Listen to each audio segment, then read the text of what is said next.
विकार को रोक सकने में भी यह सामाजिक मंडली, श्रोता मंडली, इस नाटक की दर्शक मंडली वह समर्थ नहीं है।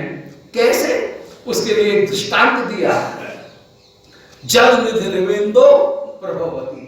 जैसे उपमा दे रहे हैं, जैसे कि इंदो माने सूर्य चंद्रमा के उदय होने पर जल निधि अपने विकार को रोक सकने में समर्थ नहीं होता है, इसी प्रकार के संतगण अपने विकार को रोक सकने में समर्थ नहीं है। यहां पर उपमा अलंकार का प्रयोग है और उपमा अलंकार के प्रयोग के द्वारा संतों को बताया गया है जलनिधि, श्याम सुंदर को बताया गया है कृष्णचंद्र। उनकी लीला उत्पन्न होने पर इन संत रूपी समुद्र में विकार उत्पन्न होते हुए चले जा रहे हैं। समुद्र की जो विशेषताएं हैं वो विशेषता इनमें भी है। समुद्र भी गंभीर होता है, ये भी गंभीर है। समुद्र भी अशांत रहता है, ये भी भजन में कभी भजन को छोड़ते नहीं है, भजन से शांत नहीं होते हैं, भजन में सदा लगे रहते हैं। एक क्षण भी कृष्ण भजन के बिना इनका नहीं जाता है। संतगण समुद्र भी दुरधिगम होता है, ये भक्तगण भी इनके हृदय के भाव को समझना बड़ा कठिन। कभी कभी अधिकारी के सामने जो खाया है उसकी डकार आ जाएगी, डकार तो वही आती है जो खाया हुआ है, वही डकार आएगी। तो इन्होंने जो निरंतर आस्वादन लिया है, कभी कभी उसकी डकार भी ये सामने आ जाती है, अपने भाव को ये संतगण प्रकट कर लेते हैं। समुद्र भी अपार होता है, समुद्र भी अपनी मर्यादा का त्याग नहीं करता है, ये भक्तगण भी मैं कृष्ण दास हूं इस मर्यादा का कभी त्याग नहीं करते हैं। संत समुद्र भी भगवान का निवास स्थान होता है, ये भक्तगण भी भगवान के निवास स्थान होकर के विराजमान हैं, हरे आस्पद हैं। प्रेम के उदय होने पर ये अपने विकार को रोक सकने में समर्थ नहीं है, जैसे चंद्रमा के उदय होने पर समर्थ है। फिर निभाल लियो, ध्यान से देख करके सब श्रोताओं की ओर, तत्र विश्व विलक्षणा सा निर्भर मत मोहिनी केलिचर्या। बोले आहा, श्री श्याम सुंदर की जो केलिचर्या जिसको मैं प्रस्तुत करने के लिए यहां इस नाटक को लेकर के, भानिका को लेकर के उपस्थित हुआ हूं, यह विश्व विलक्षण है। कहीं ऐसी चर्या दिखेगी नहीं, ये केवल वृंदावन में ही दिखने वाली है, विश्व से विलक्षण है। चिन्मय धाम में ही ये लीला हो सकती है। निर्भरम अति मनोहारिणी, ये अत्यंत अत्यंत मन को हरण करने वाली ये केली चर्या है। ऐसा कहकर के मूर्धानम धुंबन, ये इसको कहते हैं ड्रामेटिक नोट्स।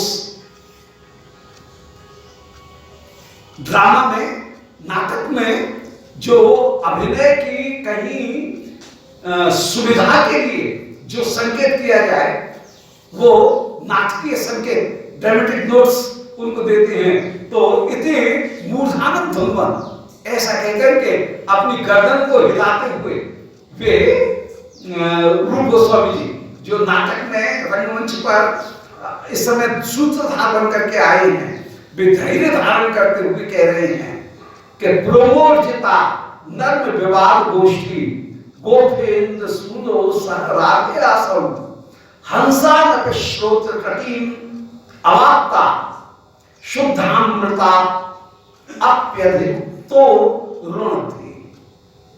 मैं श्री प्रियालाल इन दोनों की जिस विवाद गोष्ठी का निरूपण करने के लिए प्रस्तुत हुआ हूं। दुनिया तो विवाद से दूर होती है, यहाँ विवाद ही आस्वाद नहीं, ये झगड़ा ही झगड़ा। और गौड़ियों की तो उपासना पद्धति ऐसी कि झगड़ा ही झगड़ा हर जगह। तो ये प्रेमोर्जिता नर्म विवाद गोष्ठी, प्रेम से युक्त ये जो युगल सरकार का जो झगड़ा है, इस झगड़े की गोष्ठी को गोपेंद्र सूनो सह राधियासम, एक है धीर ललित गोपेंद्र सूनु, दूसरी ओर श्री राधिका है। और गोपेंद्र सूनु कहकर के जिनमें धीर ललित नायक के सारे गुण विराजमान हैं। गोपेंद्र सूनु में धीर ललितता दिखा रहे हैं, कि निश्चिंत ये निश्चिंत होकर के विदग्धो नवतारुण्य परिहास विशारदा निश्चिंतो धीर ललिता स्यात् प्रायः प्रेयसी वशा। धीर ललित नायक वो है जो कि विदग्ध हो, नवतारुण्य से युक्त हो, प्रिया के वशीभूत हो, निश्चिंत हो। ये सारे गुण जिसमें विराजमान उसका नाम निश्चिंत। तो आज गोविंद सुन कह करके कोई चिंता है कोई है नहीं, ब्रज के राज्य को चलाने वाले बाबा हैं, ये तो राजकुमार हैं। कैसे हुए राजा को पूत, कैसे हुए जोगी अवधूत, कैसे हुए जाके माई बाप, और कैसे हुए जो आपैया। ये पुरानी रीत है। तो निश्चिंत होकर के सोएगा वही जिसके माई बाप होंगे, माता पिता जिसके सिर के ऊपर, गुरुजन जिसके सिर के ऊपर है, वो निश्चिंत होकर के सोएगा। तो गोविंद सुनो कहकर के ये निश्चिंत धीर ललित नायक हैं, ये संकेत करे। श्री राधिका के साथ में, अपनी ही प्रिया राधिका, उनके साथ में श्री राधिका श्याम सुंदर का ये जो विवाद है, ये विवाद हंसान अपश्रोत्र तकीन अवाप्ताम, उन हंस गणों को भी बरबस आकर्षित कर लेता है। हंस का तात्पर्य है परम हंस। हंस की एक विशेषता होती है कि वह एकांत में रहता है। हंस की एक विशेषता होती है कि वह नीर क्षीर विवेक करने में समर्थ होता है। इसी प्रकार ये वे हंस हैं जो ज्ञानी जन क्या सत्य है क्या असत है, क्या तत् है और क्या अतत है, अतत का निरसन करके जो तत्पदार्थ है उसका ही सर्वदा चिंतन करने वाले जो हंस जन हैं, निरीक्षीर विवेक वाले हैं, ऐसे हंस जनों को भी जब ये कृष्ण कथा उनके श्रोत्र तक अवाप्ता, कान के पास में पहुंचती है, तो शुद्धामृता अप्यधिक अभी तो ऋणधि, वे तो सदा शुद्ध अमृत में निवास करते हैं। माया से रहित जो शुद्ध अद्वैत तत्व है, शुद्धाद्वैत तत्व, माया संपर्क से रहित ऐसा जो शुद्धाद्वैत तत्व है, उस शुद्धाद्वैत तत्व में जो निवास करने वाले हैं, उनको जो ब्रह्मानंद की प्राप्ति हो रही थी ज्ञानियों को, उससे भी अधिक आनंद की प्राप्ति श्री कृष्ण और श्री राधिका उनकी इस नर्म विवाद गोष्ठी में उन ज्ञानियों को भी प्राप्त होती है। सीधा सीधा कहने का तात्पर्य है कि कृष्ण लीला आत्मा राम गणों को भी आकर्षित करने वाली है। आत्मा रामाश्च मुदेव निर्ग्रंथा क्रमे कुर्वन्ति अयुध की रति करने वाली। तो प्रेम से युक्त परहास विवाद गोष्ठी में श्री श्याम सुंदर की श्री राधिका के साथ में जो विवाद गोष्ठी है, ये गोष्ठी ऐसी अद्भुत है कि जो परम हंसगण हैं, संसार को त्याग करके सदसत का सदा विवेक करने वाले हैं, ब्रह्म में ही जो लीन होकर के विराजमान हैं, ऐसे हंसों के भी कान के पास में यदि ये प्रियालाल के वचन आते हैं तो उनको शुद्ध अमृत में, माने ब्रह्मानंद में जो सुख की प्राप्ति होती है। जगत का अमृत शुद्ध नहीं है, वो तो तुलनात्मक है, इसलिए वो अशुद्ध है। परंतु श्री ब्रह्मानंद वह शुद्ध है जिसमें माया का स्पर्श नहीं है। ऐसे शुद्ध अमृत ब्रह्मानंद उससे भी अधिक अभितो ऋणधि, पूरी तरह से ये कृष्ण कथा उन ज्ञानियों को भी मोहित कर लेने वाली है।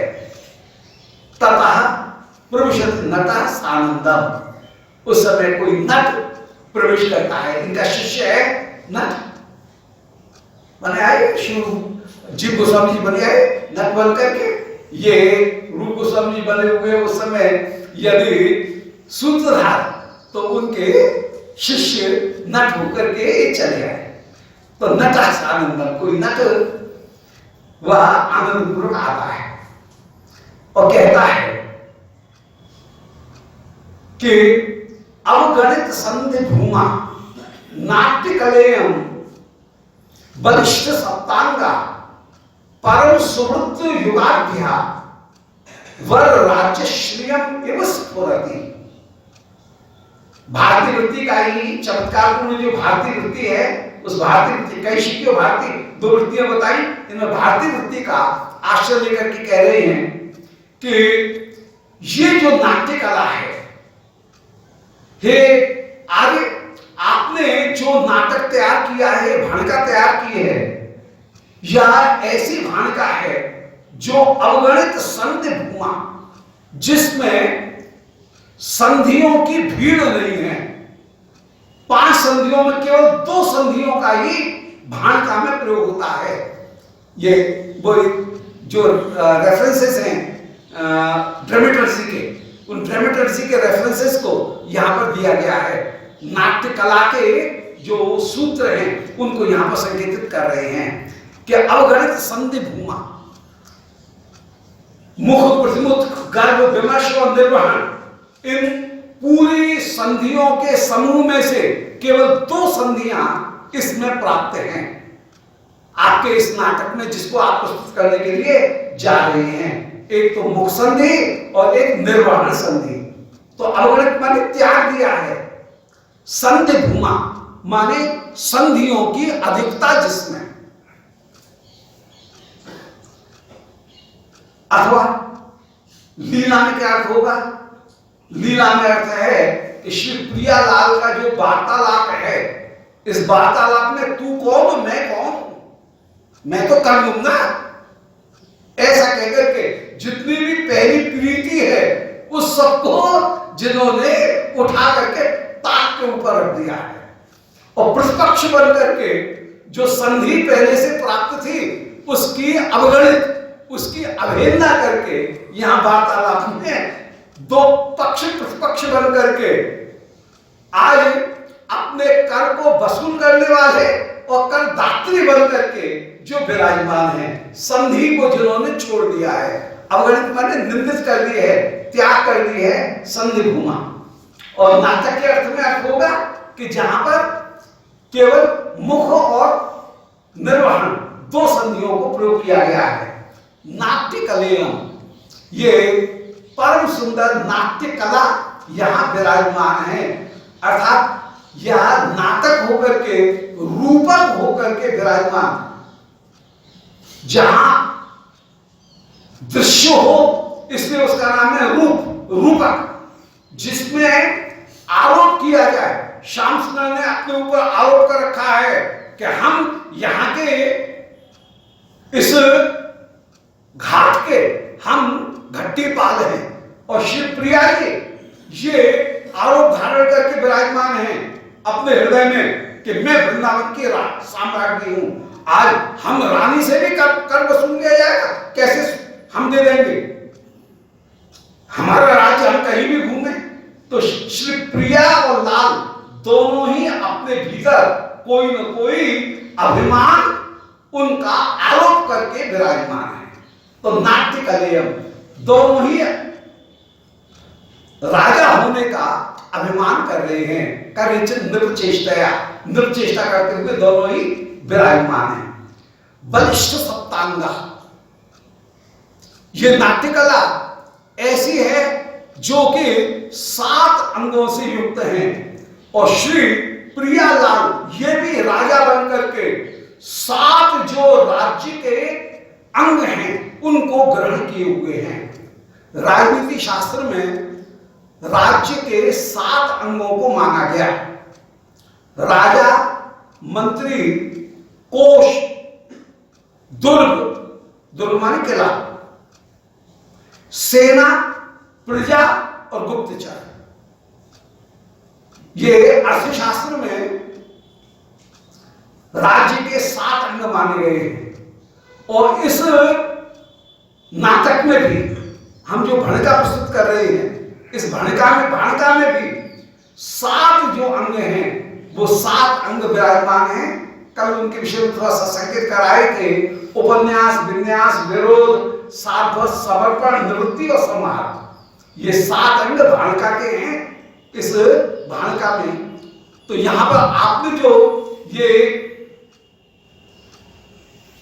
प्रियालाल की विवाद गोष्ठी को प्रस्तुत किया है, इस नाट्य कला में भी दोनों राजा बनकर के विराजमान हैं और राजा पने के 7 अंगों को स्वीकार करके झगड़ा कर रहे हैं। और ये जो नाट्य कला है, इस भाणका के भी 7 अंग, इसके अर्थ, इसकी विषय वस्तु के 7 अंग विराजमान हैं।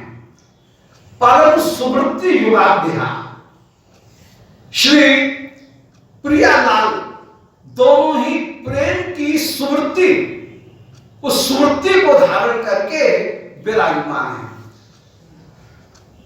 परम सुंदर वृत्ति माने प्रेम की वृत्ति को धारण करके युगल अपूर्व रूप से आगे संपन्न होकर के विराजमान है। और नाटक के अर्थ में अर्थ होगा कि इस भाणिका नाटिका में केवल 2 वृत्तियों का प्रयोग किया गया है, एक कैशिकी वृत्ति और दूसरी भारती। तो सुवृत्ति युग माने 2 वृत्तियां इसमें अपनाई गई है। कैशिकी वृत्ति स्त्री प्रधान है और भारतीय वृत्ति वह चमत्कार पूर्ण ललित शब्दों की जिसमें अधिकता है, ऐसी वाणी वाली ये सुरती वाला ये नाटक है। वर राजश्री एवं स्फुरति, उपमा अलंकार का प्रयोग कर रहे हैं कि ये राजश्री की तरह से शोभित हो रही है। इस प्रकार श्रेष्ठ राजश्री, राजा जैसे राजा के राज्यश्री के 7 अंग होते हैं, राजा, मंत्री, कोष, दुर्ग, सेना, प्रजा और गुप्तचर, इसी प्रकार ये भी 7 अंगों से युक्त उपन्यास, विन्यास, विरोध, समर्पण, निवृत्ति, समाहार, साध्वस, इन 7 अंगों से युक्त होकर के ये भाणिका भी विराजमान है। ऐसा मैंने सुना है। तो हे आर्य, इस नाटक को जल्दी से प्रस्तुत करो ना। सूत्रधार कह रहे हैं, अरे आ भाई आ, भो तांडवाचार्य पांडित्य पारंगत। बोले अरे तांडवों में, नृत्य करने वालों में आचार्य, अरे पांडित्य में पारंगत, नृत्य कला में अपूर्व रूप से पारंगत। पुरुष के द्वारा जो नृत्य किया जाता है, नृत्य और नृत्य, उसको कहते हैं तांडव। स्त्रियों के द्वारा जो मधुर नृत्य किया जाता है उसका नाम है लास्य। नृत्य के 2 भेद श्री भरत मुनि ने नाट्य शास्त्र में निरूपण किए, लास्य और तांडव। तो यहां पर कह रहे हैं वो तांडवाचार्य पंडित, अरे नट तू तांडवाचार्य पंडित है, अर्थात पुरुषों के द्वारा किए जाने वाले नृत्य और नृत्य, इन दोनों में परम कुशल है। नृत्य और नृत्य दोनों में अंतर यह है कि अन्य भावाश्रयम नृत्य, नृत्यम ताल लयाश्रय। भरत मुनि ने और श्री धनिक ने दशमुखों में नृत्य और नृत्य इन दोनों में भेद किया। जहां किसी भाव का अभिनय किया जाए और ताल की रक्षा की जाए, ताल तो मुख्य है, तो जहां भाव का अभिनय हो उसका नाम है नृत्य, आधा ताल या। पर जहां भाव प्रधान नहीं है, जहां जीवन की गति ही प्रधान है, चरणों की और हाथों की, श्रीअंग की गति ही प्रधान है, और उस गति को लय की रक्षा करते हुए अंत में ले जाकर के संपद स्थित कर देना, जो ताल और लय का आश्रय लेकर के चले, उसका नाम है नृत्य, डबलता, ताकि नृत्य और डबलता नृत्य। तो नृत्य और नृत्य दोनों, इनको जो जाने, नृत्य और नृत्य दोनों को जाने, उसका नाम होगा तांडव आचार्य। पुरुष तांडव आचार्य, पुरुष नृत्य में जो आचार्य होकर के, तो वो तांडवाचार्य पंडित। अरे नृत्य और नृत्य दोनों में परम पंडित, हे तांडवों के आचार्य, हे पारंगत, समुद्र को जो पार कर ले उसका नाम पारंगत। ऐसे हे पारंगत, सम्यक अभिज्ञातम, मैं जान गया, जाग गया। यदेश नियोगेन सुहृदाम उपरूपक भिदाम दान केल कौमुदी नाम भणिकाम भाणिकाम अभिनेतुम उद्यतोस्मि। यदेश नियोगेन, आज मुझे, मैंने ये नियोग प्राप्त किया है। नियोग का तात्पर्य है कि प्रतिज्ञा पूर्वक या हठपूर्वक मैं इस कार्य में प्रवृत्त हुआ हूं, उसका नाम है नियोग।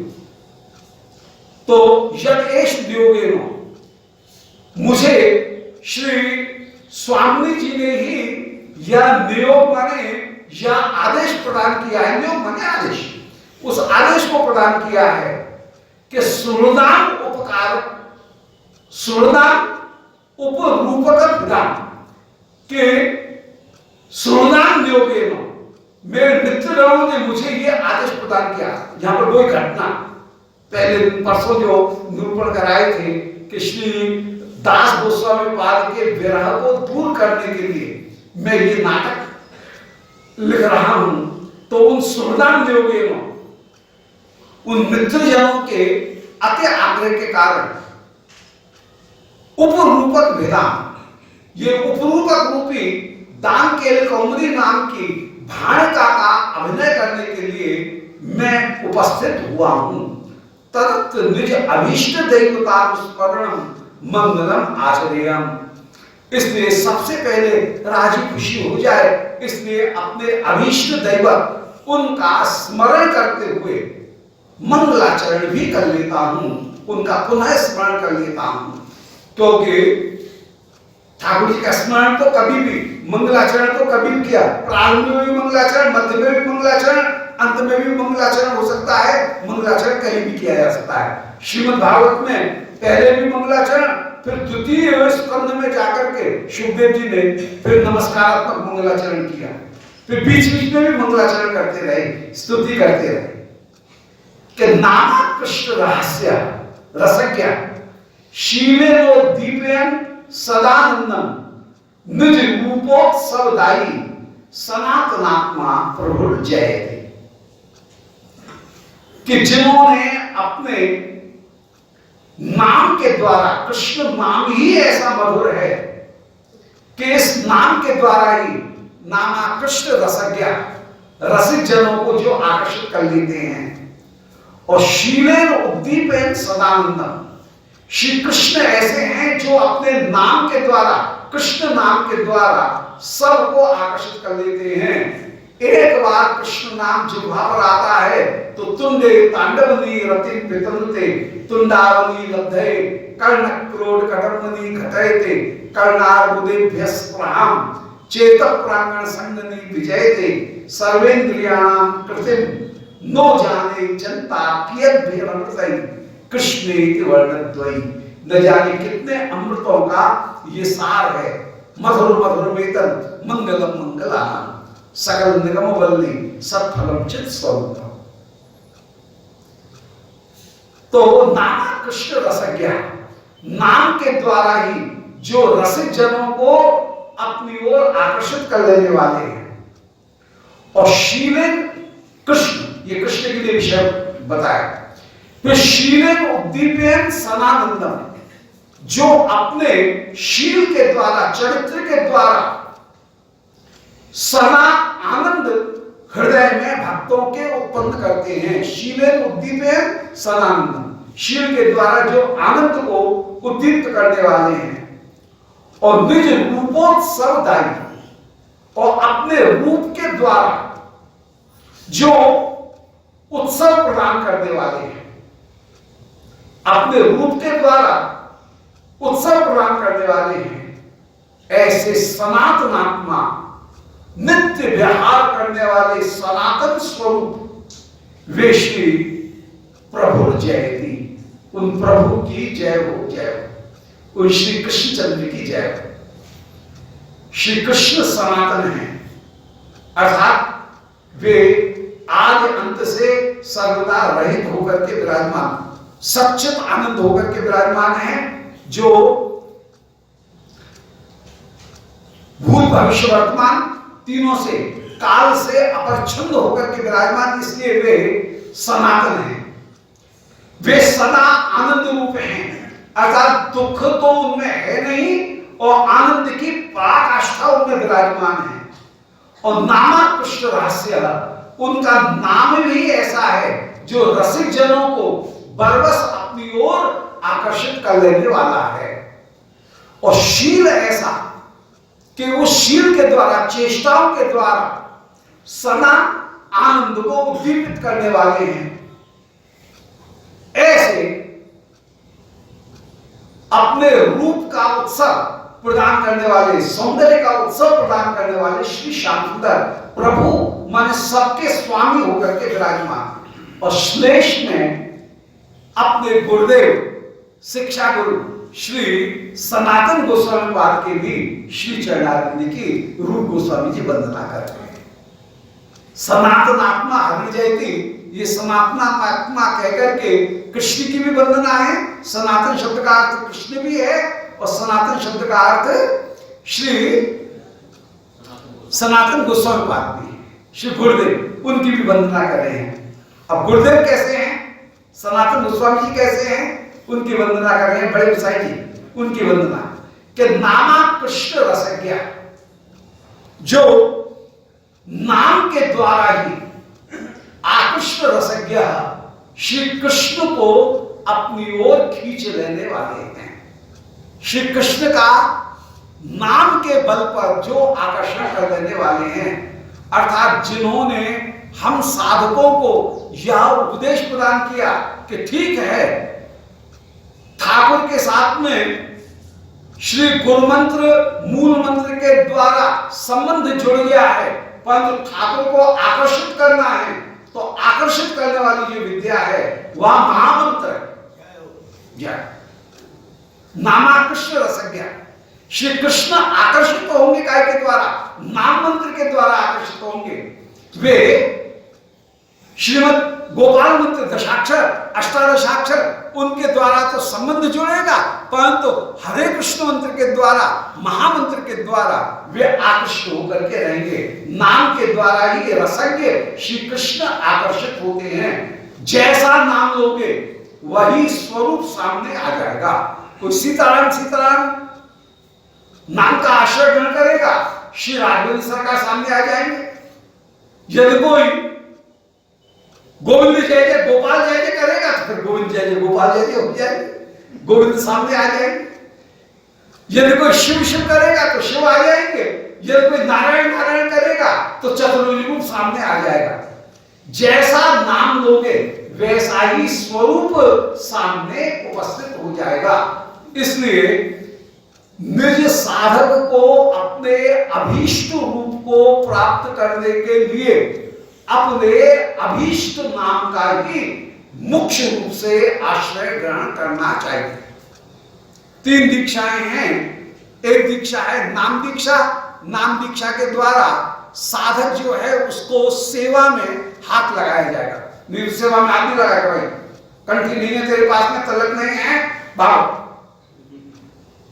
जल नहीं छुओगे, जल घड़ा नहीं छुओगे, सेवा में हाथ नहीं लगाओ। पहले कंठी नाम दीक्षा हो गई है तो फिर अब सेवा में सोनी सेवा सब होगी। कोई किसी चीज में सेवा में तुम्हारा हाथ लगाएंगे तो नाम के द्वारा स्वीकृति, जैसे सगाई हो गई। फिर मंत्र के द्वारा कहीं संबंध जुड़ गया, अब भावड़ पड़ गई, सप्तपदी हो गई, परंतु अभी भी सेवा पूरी नहीं मिली। सेवा मिलेगी कब? बोले जब बोना हो जाएगा, ससुराल में पहुंच जाएगी लाली, तब वह पति की सेवा करेगी। इसी प्रकार जहां श्री गुरुदेव की कृपा के द्वारा जो स्वरूप दीक्षा की प्राप्ति है, उस स्वरूप दीक्षा के द्वारा फिर सेवा प्राप्त करते हुए तो 3 दीक्षा है। एक नाम दीक्षा, फिर मंत्र दीक्षा, फिर स्वरूप दीक्षा। ये तीनों दीक्षाओं के द्वारा वस्तु की प्राप्ति। तो नामा कृष्ण रहस्य, परंतु इन सब में प्रधान है नाम। एक नाम के द्वारा भी तीनों चीज प्राप्त हो सकती है, परंतु नाम आधार होता है। नाम के द्वारा ही आकृष्ण रसज्ञ, श्री रूप गोस्वामी जी ने रसज्ञ कृष्ण को आकर्षित किया। और शीले उद्दीपे सदानंदम, जो वैष्णवों का कैसा रूटीन होना चाहिए, कैसा आचरण होना चाहिए, वैष्णवों का क्या जीवन होना चाहिए, इसका कोई मानक, कोई स्टैंडर्ड हमारे सामने है, तो वो श्री सनातन गोस्वामी पाद ने अपने जीवन के द्वारा, अपनी चर्या के द्वारा उसे साक्षात रूप से दिखा दिया। तो शीलन माने सच्चरित्रता के द्वारा उद्दीपन, जो अपने भाव को सदा प्रकट करने वाले हैं, उस प्रेम को उत्पन्न करने वाले हैं, और सदानंदन, सदा आनंद को प्राप्त कराने वाले हैं। सनातन गोस्वामी जी की वंदना चल रही है, शील के द्वारा सदा आनंद को जो उद्दीप्त करते हुए, प्रेमानंद को उद्दीप्त करते हुए विराजमान। शील के द्वारा जैसा आनंद बढ़ेगा, वैसा नाम किया जाए और कदिंद्रियों की सेवा की जाए तो गर्व है। फिर स्थिति क्या है कि इधर तो चौबे जी रस्सी बट रहे हैं, और जो रस्सी बट के जाती जा रही है उसको बच्चियां चबाती जा रही है। कह रही है अरे इतनी देर से बट रही है, 3 घंटे से, और ये तो माने एक हाथ की हाथ, दो हाथ की रह गई रस्सी, वो कहां गई? पता लगा कि जितनी बटी थी उसको बच्चियां चबा गई। ऐसे श्री रुक्मणी देवी ने एक प्रमाण हम लोगों के लिए दिया। ठाकुर जी ने एक दिन रुक्मणी जी से हंसी की कि रुक्मणी देखो कैसे सुंदर मथुरा जैसी बीच की जगह उसको छोड़ करके हम यहां द्वारका में आकर के समुद्र के बीच में छिप करके बसे हैं, और बड़े बड़े राजा हमारे साथ में द्वेष रखते हैं। इसका उत्तर क्या दिया रुक्मणी जी? बड़ा मालूम उत्तर है कि मारे आप जो ये कह रहे हैं कि राजाओं के साथ में हमारा द्वेष है, वे राजा कौन है? बोले कद इंद्री, उनके साथ में आपका द्वेष है।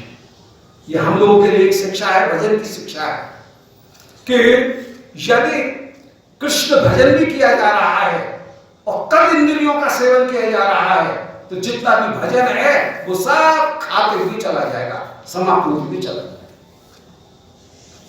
इसलिए शील भी होना चाहिए। ये रुक्मणी जी का मैसेज है। रुक्मणी जी का ये है कि दुष्ट कदिंद्रियों के साथ में आपका बैर बना हुआ है। आपने ये जो कहा कि राजाओं के साथ में उल्टा